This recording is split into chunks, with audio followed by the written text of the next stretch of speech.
லாட்டரியில் 1 கோடி பரிசு விழுந்தால் வரிக்கு பிறகு கையில் எவ்வளவு கிடைக்கும் தெரியுமா? லாட்டரியில் 1 கோடி பரிசு விழுந்தால் வரிக்கு பிறகு கையில் எவ்வளவு கிடைக்கும் என்பது குறித்து இந்த பதிவில் தெரிந்து கொள்ளலாம். நம்ம சேனலுக்கு புதுசா வந்திருக்கிறவங்க சப்ஸ்கிரைப் பண்ணுங்க. லாட்டரியில் சிலருக்கு 1 கோடி ரூபாய் பரிசு விழுந்துள்ளதாக நாம் அடிக்கடி பல்வேறு ஊடகங்களில் கேட்டிருக்கிறோம்.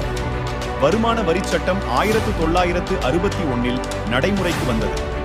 அந்த சட்டத்தின்படி லாட்டரியில் பணம் பெற்றாலும் அரசுக்கு வரி செலுத்த வேண்டும் என்று குறிப்பிடப்பட்டிருந்தது. 1961 பிரிவின் 194 கீழ் செலுத்த வேண்டிய வரி வெற்றியாளருக்கு பணம் செலுத்துவதற்கு முன் டிடிஎஸ் கழிக்கப்படும். அதன்படி 10,000 ரூபாய்க்கு மேல் பரிசுத் தொகையில் 30% டிடிஎஸ் கழிக்கப்படுகிறது. கூடுதல் கட்டணம் மற்றும் செஸ்களை சேர்த்த பிறகு டிடிஎஸ் 31 வரை இருக்கலாம்.